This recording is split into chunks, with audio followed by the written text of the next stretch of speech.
ப்ராஜெக்ட்டோட title வந்து automatic braking system. இப்போ இந்த டைட்டில் பின்னாடி இருக்கிற கான்செப்ட் என்னென்னு பார்த்தோம் அப்படின்னா, இப்போ நார்மலாக வெஹிக்கல்ஸ் இல்லை பைக்கு, சைக்கிள், காரு, மேபி இவி வெஹிக்கல்ஸ் எது வேணாலும் எடுத்துக்கலாம். அந்த மாதிரி கைண்ட் ஆஃப் வெஹிக்கல்ஸ் எல்லாத்துலேயுமே நம்ம வந்து பிரேக்குக்குன்னு சொல்லிட்டு ஒரு பர்டிகுலர் கைண்ட் ஆஃப் மாடல் மாதிரி இருக்கும். லைக் பிரேக் அப்ளை பண்ணால் தான் வந்து மேனுவலாக பிரேக் அப்ளை பண்ணுற மாதிரி இருக்கும் இல்லையா? எக்ஸாக்டாக சொல்ல போனோன்னா, இப்போ பைக்கில்னா இப்போ நான் வந்து வெஹிக்கிளை ஸ்டாப் பண்ண நினைக்கிறேன்னா மேனுவலாக நான் பிரேக் ஒயர் பிடிச்சி நான் வந்து ப்ரெஸ் பண்ணால் தான் எனக்கு வந்து பைக் அப்படிங்கிறது ஸ்டாப் ஆகும்.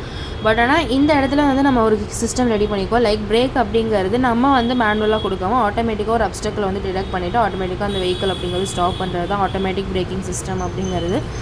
ஸோ அந்த பிரேக் ஆக்ட் ஆகக்கூடியது வந்து பார்த்தோன்னா இந்த சென்சார் தான். ஸோ இந்த சென்சாரோட நேம் வந்து அல்ட்ராசோனிக் சென்சார்னு சொல்லுவாங்க. நீங்கள் உங்களுக்கு தெரியும், அல்ட்ராசோனிக் சென்சார்னு சொல்லுவாங்க.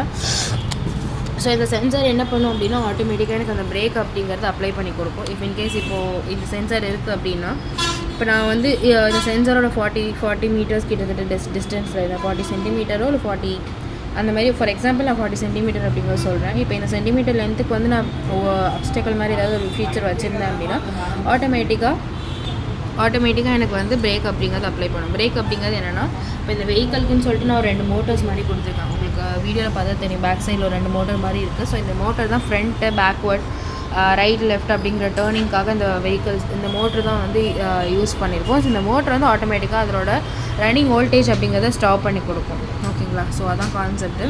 இப்போ இதுதான் வந்து நமக்கு பிரேக் ஆக்ட் ஆகும்னு சொன்னால், இப்போ இதை மேனுவலாக நம்ம கண்ட்ரோல் பண்ணாமல் ஆட்டோமேட்டிக்காக கண்ட்ரோல் பண்ணுறதுக்கு ரீசன் எதுன்னு பார்த்தோம்னா இந்த மைக்ரோ கண்ட்ரோலர் தான். ஸோ இந்த மைக்ரோ கண்ட்ரோலர் என்ன பண்ணோம் அப்படின்னா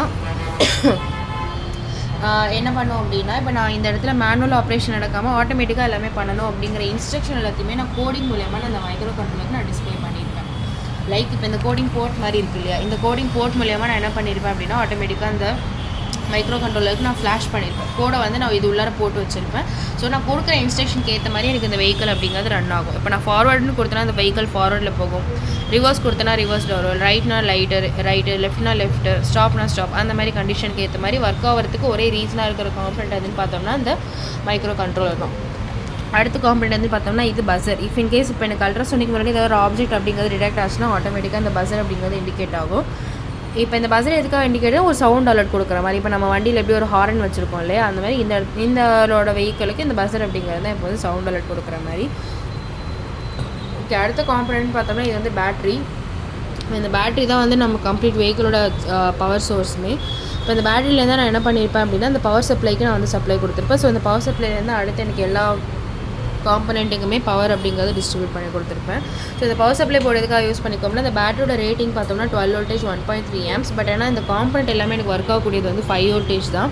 ஸோ இந்த 12 அப்படிங்கிறத நான் 5ஆக கன்வெர்ட் பண்ணி ரெகுலேட் பண்ணி கொடுக்கறதுக்காக இந்த பவர் சப்ளை போர்டு யூஸ் பண்ணிக்கிறேன். ஸோ இந்த பவர் சப்ளை போர்டில் உங்களுக்கு ஒரு ஐசி மாதிரி இருக்கும், 7805 நேம் பண்ணியிருப்போம். ஸோ இந்த 7805 இருக்கிறதுனால தான் நமக்கு இந்த 12 வோல்டேஜ் அப்படிங்கிறது 5 வோல்டேஜை நமக்கு வந்து கன்வெர்ட் பண்ணி மற்ற கைண்ட் ஆஃப் காம்பனண்ட்ஸ் எல்லாத்துக்குமே பவர் அப்படிங்கிறது டிஸ்ட்ரிபியூட் பண்ணி கொடுக்கும். ஸோ அந்த கண்ட்ரோலர் வந்து 5 வோல்டேஜ் யூஸ் பண்ணியிருப்பேன், ரிலேயில் வந்து 5 வோல்டேஜ், அல்ட்ராசோனிக்கு 5 வோல்டேஜ். அதுக்கப்புறமேட்டுக்கு இந்த மோட்டர் டிரைவர் எதுக்காகனா இந்த 2 மோட்டர்ஸை நமக்கு வந்து கண்ட்ரோல் பண்ணுறதுக்காக. ஓகேங்களா? இதில் வந்து ஒரு 4 அவுட்லெட் இருக்கும், அவுட் 1, அவுட் 2, அவுட் 3, அவுட் 4. அந்த அவுட் 4 அவுட்லெட்டை வச்சு தான் நம்ம என்ன பண்ணியிருப்போம்னா இந்த மோட்டரோட 4 டைரக்ஷனுக்கு வந்து கண்ட்ரோல் பண்ணியிருப்போம். ஸ்டாப் அப்படிங்கிற டைரக்ஷனுக்கு ஆட்டோமேட்டிக்காக அந்த 4த்தையுமே வந்து நம்ம என்ன பண்ணியிருப்போம்னா லோ அப்படின்ற கண்டிஷன் கொடுத்துருப்போம்.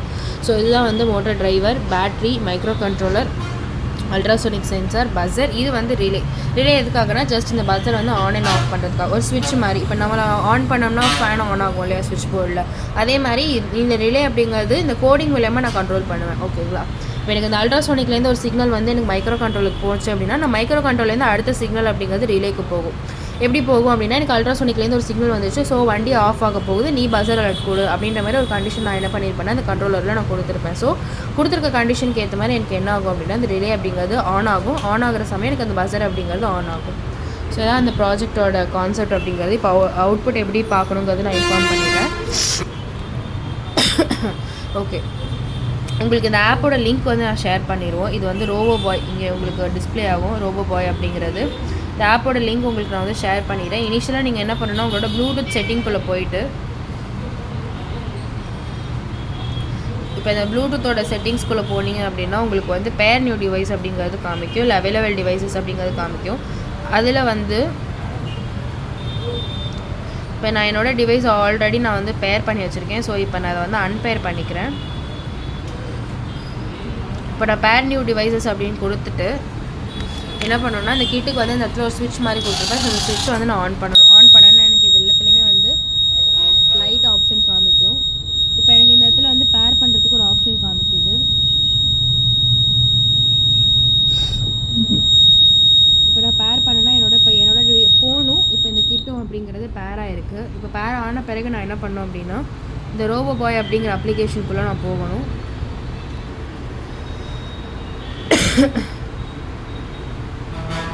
போயிட்டு நியூ ப்ராஜெக்ட் அப்படிங்கிறத கிளிக் பண்ணணும். கிளிக் பண்ணிவிட்டு நீங்கள் என்ன நேம் வேணாலும் கொடுத்துக்கலாம். நான் சும்மா டம்மியாக ஏதாவது ஒரு நேம் கொடுத்துக்கிறேன். டிஸ்கிரிப்ஷன் டம்மியாக ஏதாவது ஒன்று கொடுத்துக்கிறேன். கொடுத்துட்டு நெக்ஸ்ட் ஸ்டெப் போகணும். போன பிறகு நமக்கு என்ன வரும், டைரக்ஷன்ஸோட பட்டன்ஸ் ஷோ ஆகும். இதில் வந்து நான் அப்புன்றது தான் ஃபார்வேர்டு. ஸோ நான் இந்த இடத்துல வந்து ஃபார்வேர்டு அப்படின்ற கமெண்ட் டைப் பண்ணுறேன். ஃபார்வேர்டுக்கு வந்து ஸ்மால் எஃப். ஸோ இந்த ஸ்மால் எஃப் அப்படிங்கிறத நான் என்ன பண்ணியிருப்பேன்னா அந்த மைக்ரோ கண்ட்ரோலரில் கொடுத்துருப்பேன் கண்டிஷன். ஓகே, இப்போ அதே மாதிரி அடுத்தடுத்த பட்டன்ஸ்க்கு ரைட் அப்படிங்கிறது ஸ்மால் ஆர்,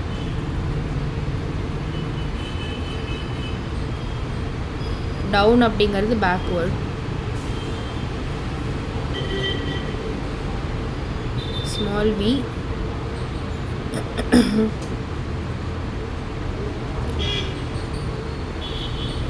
லெஃப்ட்டுங்கிறது ஸ்மால் எல், சென்டர் அப்படிங்கிறது ஸ்டாப்பு.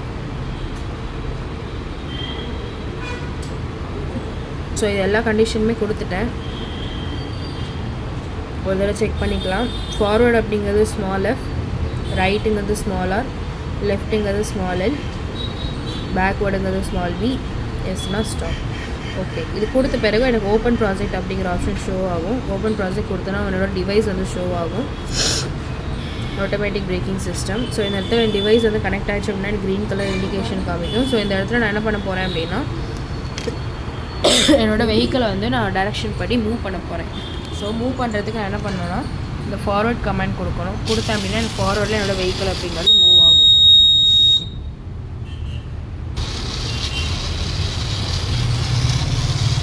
ஸோ இப்போ என்னோடய வெஹிக்கிள் வந்து ஃபார்வர்டில் மூவ் ஆகிட்டே இருக்குது.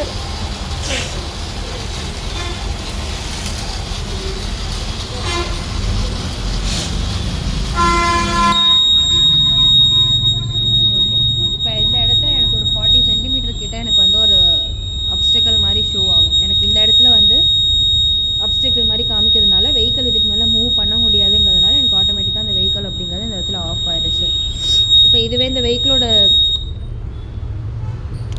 ஆங்கிள் வந்து நம்ம சேஞ்ச் பண்ணிட்டோம் அப்படின்னா ஆட்டோமேட்டிக்காக எனக்கு அந்த பஸர் இண்டிகேஷன் ஆஃப் ஆகிடும். திரும்ப நான் என்ன பண்ணேன்னா ஃபார்வேர்டோ இல்லை பேக்வேர்டு, ரிவர்ஸ் அந்த மாதிரி என்ன கமெண்ட் கொடுக்கலாம். இப்போ நான் பேக்வேர்டுன்னு கொடுத்தேன்னா எனக்கு பேக்வேர்டு மூவ் ஆகும். எஸ்னா ஸ்டாப்பு, ரைட் சொன்னோன்னா ரைட்டு, லெஃப்ட் டர்ன் பண்ணோம்னா லெஃப்ட்டில் மூவ் ஆகும். ஸோ இப்படி தான் இதோட ஒர்க்கிங். தேங்க்யூ.